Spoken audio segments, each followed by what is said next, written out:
I wanted to talk to us about this. It's been on my heart for a while. I think if any of you are like me, which you are, you're all human, you're breathing, you're above ground right now, you have goals and dreams and aspirations, and maybe you're on this journey with Jesus Christ, and you kind of wonder, is there anything more than coming and sitting in one of these seats and singing a couple of songs and listening to scriptures being taught again? Most of us, I think, in our lives are unclear in our own personal lives, which direction we might go. Everybody ever wrestle with, like, what are you going to be when you grow up? Like, it's real easy. Everybody knows that when you're 7, you're going to be a policeman or a firefighter or a ballerina or an astronaut or something like that. But how many ballerinas or astronauts or, well, I know a couple police officers and firefighters, but the rest of us became something else, didn't we? Like we didn't know what it was. Like I wasn't 7 and said, I'm going to be a financial advisor. I didn't even know what that was at age 7. But that's what I do. And I think many of us in our personal lives are unclear as to the direction that we're supposed to go. And then on top of that, you can map on your spiritual life. And in your spiritual life, you come to Jesus and you have this moment or you have this time where Jesus is drawing you and you realize that, man, I think I want to be a Jesus follower. God's doing something in my heart, and you recognize that. And the reality for most of us is that when we become part of the church, we realize this thing too. We go, like, now what am I supposed to do? Like, I know, read my Bible, I'm going to pray every day, have a time with Jesus, but that's not all that Jesus is about, right? Jesus is about restoring what's broken in this world. He's about reaching out to the brokenhearted. He's about reaching out to those who are hurting and lost and bringing hope, right? And then almost by coincidence, it seems at certain providential moments in our lives, things just become clear. Like maybe they click, like maybe you were going along through life and, you just started noticing that you have natural aspirations. You're gifted at doing hair and styling hair and things like that. Like that's something that you're about. And you're like, wow, I think I'm going to do that. And then maybe like me, I bumped into financial advice. I'm like, oh, I love numbers. I love people. I love helping people. Why wouldn't I try to help people be more financially sound, get them out of debt, save money for retirement, and make sure that they have the ability to be generous with the things that they have? It seems that like at points in our lives, it seems by coincidence or maybe providential moments that these things just start to click. And many times, I think typically these times are after maybe emotionally intense times of our life. Like, I think anybody go to college and you didn't know what your major was going to be and you picked like liberal studies or something, and then like in the intensity and the pressure cooker of college, you found out what you were going to chase after. And through different times, maybe tragedy in your life maybe led you into the type of work that you're in. I know people who, there's a girl who came to our camp, and the reality is she changed her major into becoming a social worker because she came to Royal Family Kids Camp with us. And she said, these kids, they need people, they need advocates. And she chose to get involved that way. Typically, these times come after tragedy in our lives. Like maybe after marriage or the birth of a child. I'm not saying marriage or birth of a children is tragedy, but these are the times where these things change for us. Like, oh, I got to get serious. I got to buckle down. I got to figure this thing out, right? Maybe sometimes it's after the death of a loved one that you realize how short life is. And you realize that you were kind of just squandering the life that you've been given. It seems like God gives us these windows of clarity as if they're new launching out points for our lives. Like if it were the proverbial fork in the road. How many of you guys have ever been there? Where, you know what, I came to a fork of the road and I knew it was hard because my life was lined up this direction, but I knew I needed to take maybe the road less traveled. It's these brief moments in times where we make a decision to become radically devoted to something greater than ourselves than to settle back into our routine, right? For me, Royal Family Kids Camp is one of those clarifying moments every single year. At camp is one of those moments for me every year where I get out of my routine and I get with kids whose lives are wrecked, broken in foster care, been moved. We had a child, I think I told you last week, moved from home to home 19 times. He was 10 years old. He's been in 19 different placements at 10 years old. I haven't moved 19 times in my whole life, and I'm 42. And I moved with family.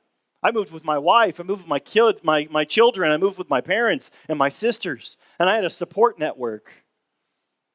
See, camp is one of these moments that it's clarifying for me. It re-energizes me about making a difference and how special and impactful my life can be when I embrace who God has designed me to be. See, the problem is, though, if we don't act on that in these moments, like camp was a couple weeks ago, right? And if I don't take action on it, if I don't take the energy that I have from that, if I don't use the clarifying moment and take action steps, the reality is I can very easily and quickly fall back into monotony and routine. How many have done that? Most of us, right? Online. This may be a routine that you do. Man, I'm going to get involved with a church, and then here we are just watching online again. I know God's calling me, but I'm not involved anywhere. Or maybe you're here and you're sitting in the seats and you're saying, man, I like my life, but I don't feel that I have the purpose that I'm wanting. There's not a whole lot of meaning to my life. I feel like every year was kind of like the year before, and maybe it's not so kingdom-minded at all anyways. See, monotony can invade our lives, and the clarity that seemed so clear can become foggy with each passing day. And we forget very quickly the feeling we had when God invaded our life by these moments. See, I believe each and every one of us is created for greatness. I do. I know people say this, and it's very cliched. God doesn't make junk. And it doesn't matter the skills and giftings that you have. When you put your life fully in God's hands, He will do incredible, amazing, astounding things through your ignorance. He actually does His best work through people who are ignorant. You know, all of His disciples, His apostles, they were called, the Greek word for them is, they said idiotes. It means they're idiots. They're ignorant of the kingdom of God, and yet they put their lives and they said, I'll serve you, God. I'll go out there. I'll say what you tell me to say. I'll go where you tell me to go. And the reality is, He changed the world with just 11 guys and some women who followed Him everywhere they went. And then the crowds got larger, and they went out and they proclaimed the gospel, and His church grew. And this is how God restores everything in this world. See, the problem is we have to choose. Haven't you guys ever seen the movie The Matrix? 1990s, man, it blew my mind, right? Like when his name's not Neo, I don't remember what his name is before he's Neo, but he comes, and Lawrence Fishburne, his character, comes to him and he says, I can give you the red pill or the green pill. The blue pill. The blue pill is, right, it's been a long time. I'm old. Thank you for pointing that out. The blue pill is being ignorant. And the saying is that ignorance is bliss. You can continue on with your monotonous life. You continue doing the same things one day after another, not getting much from the walk. You can continue to take the blue pill, and you can live in ignorance, and ignorance is bliss. Or you can take the red pill. And when you take the red pill, the veil of what you thought was reality comes down, and you see things for how they truly are. And every year that I go to camp, and times during the year when we serve and I get involved in people's lives, I realize that I'm taking the red pill. That my life is meant for something greater than just eating and working and being merry and having a nicer home and having good moments with my children and with my wife and with my friends, you guys. I believe that my life, I believe that your life comes to a point where we have to choose extraordinary over ordinary. We have to choose extraordinary over ordinary. And it's scary. It's scary to step out in faith and believe this God you can't see, touch, smell, hear audibly. We gave you all these senses, right? And with all these senses, you can't even connect with this God, but He put a still small voice inside you saying, I have better things for you. I've got a kingdom. I've got a world for you to change if you'll just take the red pill and choose extraordinary. I know you're scared. I know it seems difficult. I know you can't do it on your own. But there's other people taking the red pill that will come alongside you. And I'll do the work through you when you just say, I'll be obedient and I'll step out in faith. See, we have to choose to live life by faith. Hebrews 11 talks about people who live by faith. It's called the Hall of Faith. And we're going to read here quickly as many as I choose to go through, and then we're going to jump back in depending on time. But the reality is, I want you guys to hear this because these lives were ordinary until they chose to be extraordinary by putting their life fully invested in the God that we all serve. Hebrews 11 starts out, it says, faith shows the reality of what we hope for. It is the evidence of things we cannot see.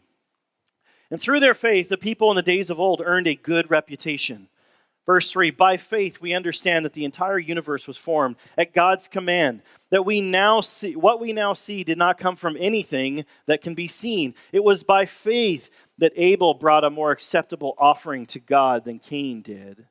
Abel's offering gave evidence that he was a righteous man, and God showed his approval of his gifts. Although Abel is long dead, he still speaks to us by his example of faith. It was by faith that Enoch was taken up to heaven without dying. He disappeared because God took him. For before he was taken up, he was known as a person who pleased God, and it was impossible to please God without faith. I want that to sink in. If you're living a Christian life, you think you're living a Christian life without faith, you just might not be living a Christian life. Because it says it's impossible to please God without faith. See, God is calling us through His Scripture, through examples in Scripture, to step out in faith.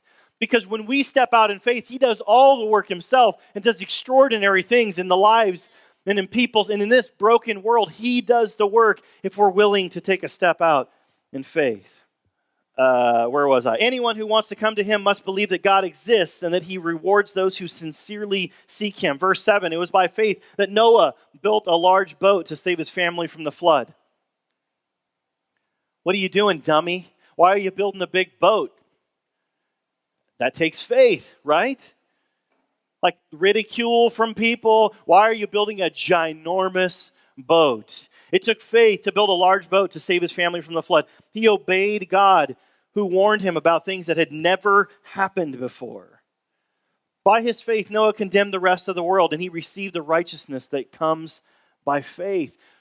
Pleasing God comes by faith. Righteousness comes by faith. It was by faith that Abraham obeyed God, called him to leave home and go to another land, and God would give him his inheritance. He went without knowing where he was going. And even when he reached the land God promised him, he lived there by faith, for he was like a foreigner living in tents. And so did Isaac and Jacob, who inherited the same promise. Abraham was confidently looking forward to the city with eternal foundations, a city designed and built by God. It was by faith that even his wife, Sarah, was able to have a child. Though she was barren and was too old, she believed that God would keep his promise. And so the whole nation came from this man who was as good as dead. A nation with so many people that, like the stars in the sky and the sand of the seashore, there is no way to count them. We are here today because of the faith of Abraham. 13. All these people died still believing what God had promised them. They did not receive what was promised, but they saw it all from a distance and welcomed it. They agreed that they were foreigners and nomads here on earth. Obviously, people who say such things are looking forward to a country they can call their own. If they had longed for a country they came from, they could have gone back, but they were looking for a better place, a heavenly homeland. That is why God is not ashamed to be called their God, for He has prepared a city for them. It was by faith that Abraham offered Isaac as a sacrifice when God was testing him. Abraham, who had received God's promise, was ready to sacrifice his only son, Isaac, even though God had told him, Isaac is a son through whom your descendants will be counted. Think about this. God promises Abraham that your descendants will be like the sand of the sea or of the shore and the stars in the sky. And he says, Abraham, they're all going to come through your son Isaac, but I want you to kill your son Isaac. Makes no sense at all. What am I saying here? God is probably going to call you into something that makes no sense at all from natural eyes. Like when I felt the leading of God to start this church, it made no sense at all to do it differently. I'm like, God, why would anybody come to that? How would this be any different than anything that I've been involved with my whole life? And what God is trying to do, He's trying to use you to step out in faith, because faith what?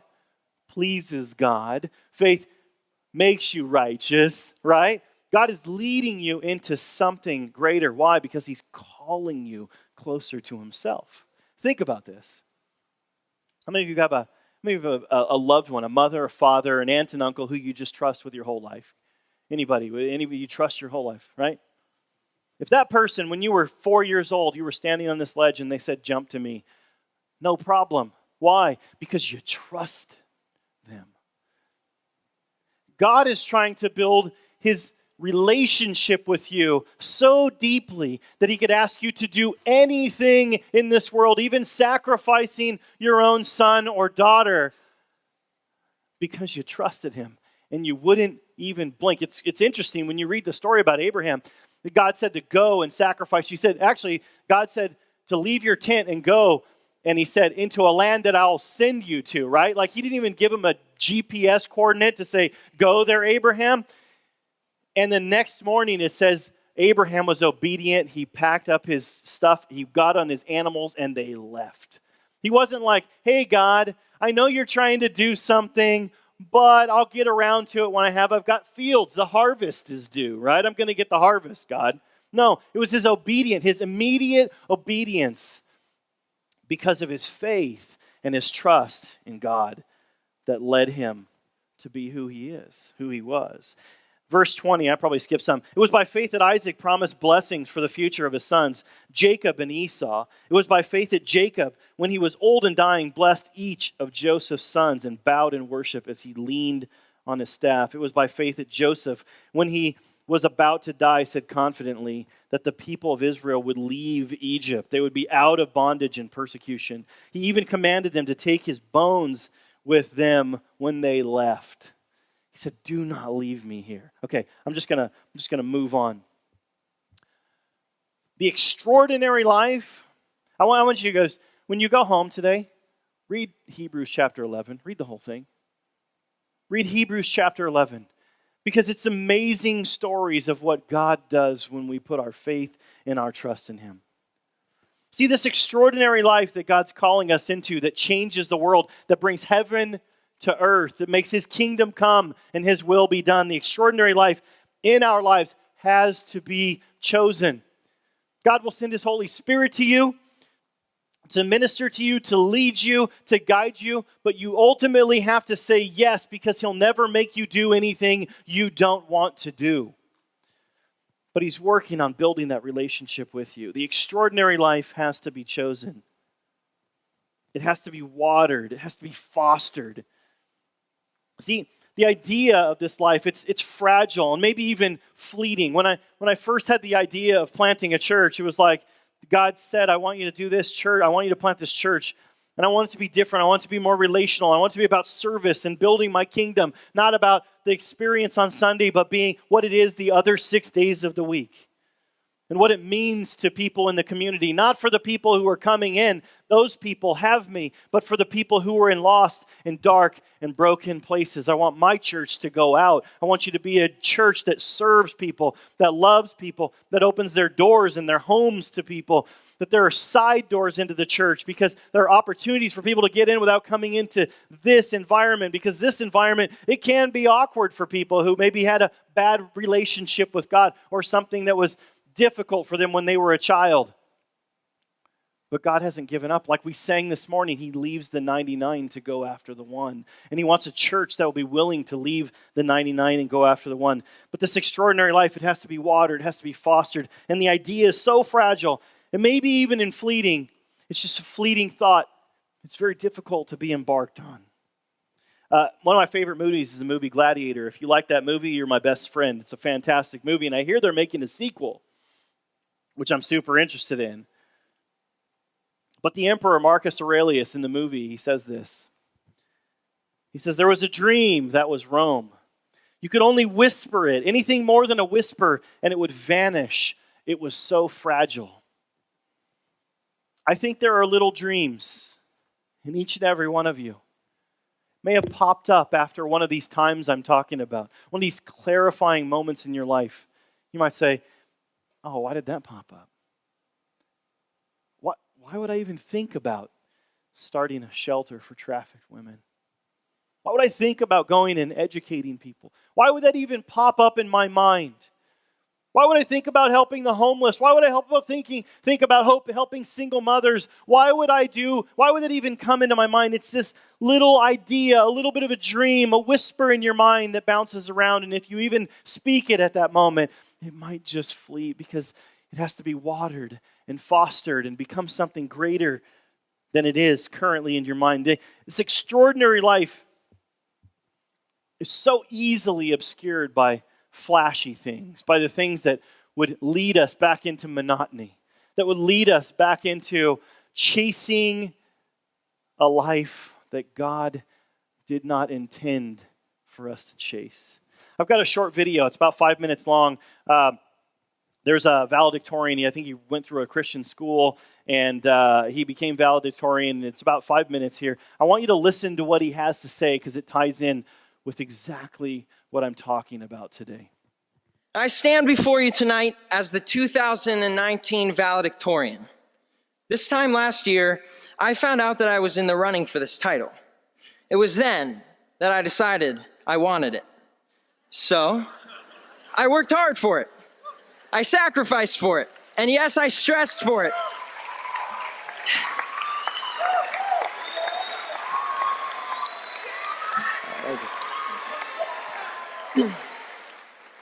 And I got it. And at our senior award ceremony, it felt so good when I heard my name announced with this title. It was so good. For about 15 seconds. Yeah, 15 seconds of my heart racing and my adrenaline pumping. 15 seconds of, yeah, I won. 15 seconds of being at the top of the pile of all my accomplishments. And it felt euphoric. But there must come a 16th second. And on that 16th second, sat down in my seat, I looked at my silver stole that says valedictorian, and I thought, that's it? What just happened? Why am I not feeling anything else? To be honest, I don't even know what I was expecting. A parade of balloons to drop? Or maybe I was hoping that all of my problems would fade away in comparison to this amazing achievement. But none of that happened, not even in my heart. I felt nothing. I was shocked. This was a huge problem for me, and I needed to figure out why. So here was my thought process. Working hard is good. It is, in fact, biblical. But it should not be done for the sole purpose of a goal's sake at the expense of relationship with others. Looking back on this year, I realized that the stress of this year for this goal in a 5-minute speech was paid for with the lack of attending to relationships in my life. A lesson learned and self-reflection accomplished. Now, I would like you, my fellow classmates, to do some self-reflecting. I would like you to take a moment to fill in a different thing that you strive for and you focused on. Something that you thought was the end-all, be-all. Perhaps it was sports. Perhaps it was fine arts, academics, getting into a particular school, an unhealthy social life, social media, or video games. Friends, we are about to launch into life, and we haven't messed anything up yet. Now think, instead of academics taking your focus off your important relationships, it was your career you chose over your spouse. Instead of sports, it's money that you pursue at the detriment of your children. Instead of just the Instagram-worthy picture, it's striving to be famous at the expense of time with your friends because now you're too self-involved. I'm well aware that this is kind of a downer speech, but I don't care. Because a lesson learned should be a lesson shared. Now, I'm glad that I have only made this mistake of striving for something that is in the light of eternity, not important, for just 1 year. I can't imagine if I had learned this at 50 or at the end of my life. And here's the lesson. Have no regrets in the 16th second. Nothing is more important than your healthy relationships. Nothing. Not your goals, not your successes. And here's why. Relationships are where we get to influence, impact, and change people's lives. Your life cannot be meaningful without them. Now, we are put on this earth by our Creator, and we all have a purpose to advance God's kingdom that all may be saved. Now, how we all go about that, that's what's different. It's different in what college we choose, who we marry, and what career we choose. It's different in the triumphs and tragedies that come upon us. But in all those things, new relationships are being formed. As you live your life on this earth, there is no greater good than you can do for a person than to love them so much that you point them to Jesus Christ. But first, he should be your first relationship that you cannot neglect. And I want you to know, I have been here at TKA for 14 years, and I love this school, and I love all of you, my classmates. And tonight, I am imploring you, if you have not begun that personal relationship with Jesus Christ, just do it. There is no better way to start something new and close a chapter of your life than with him. I wish I was as smart as this kid when I was 18 years old. I wish you, maybe some of you were as smart as this kid when you were 18 years old. He's got the keys to the kingdom and life in his hands because everything God has made us for is found in relationship with him and relationship with others. What we do with that is key. See, the extraordinary life is so easily obscured by flashy things in life, by becoming valedictorian. And it's amazing. I never graduated college and I never had a silver stole. I don't even know how to spell that, but I never had one of those, right? The reality is I missed out on the 15 seconds that he got. But the reality then is, what about the 16th second? What about your life? What are you chasing? See, the extraordinary life is so easily obscured by flashy things. Paul tells us this in the scriptures.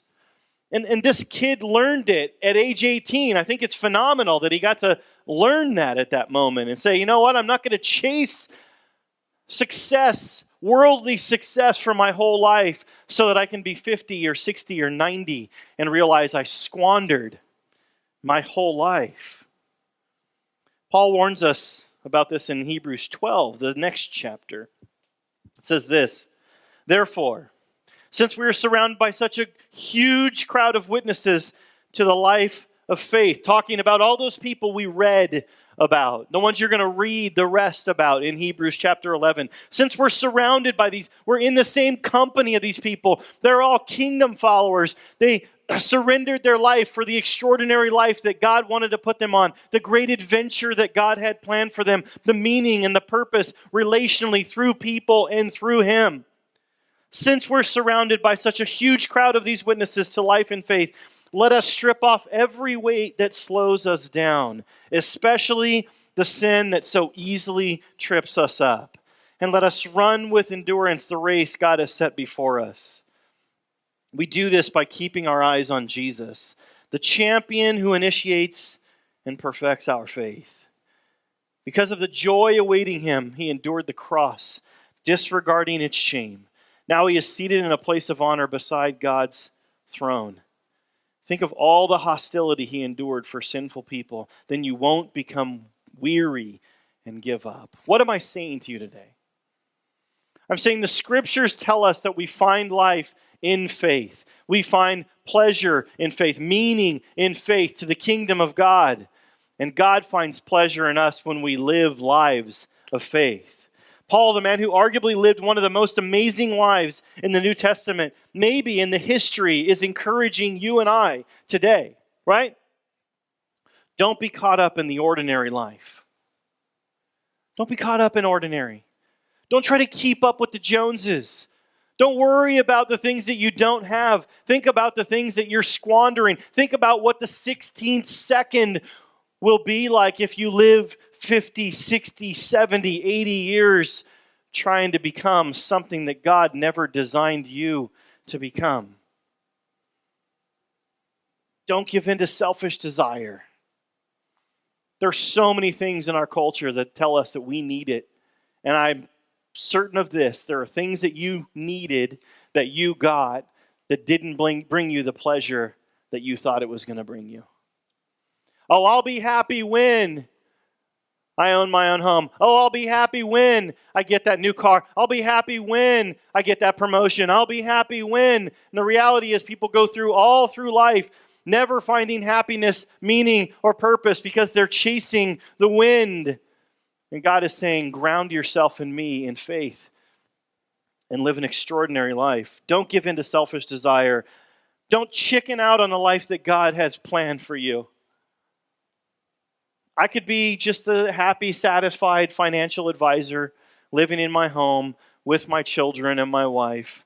But the reality is I wouldn't find and I wouldn't have the meaning and the purpose that I have today if I didn't choose.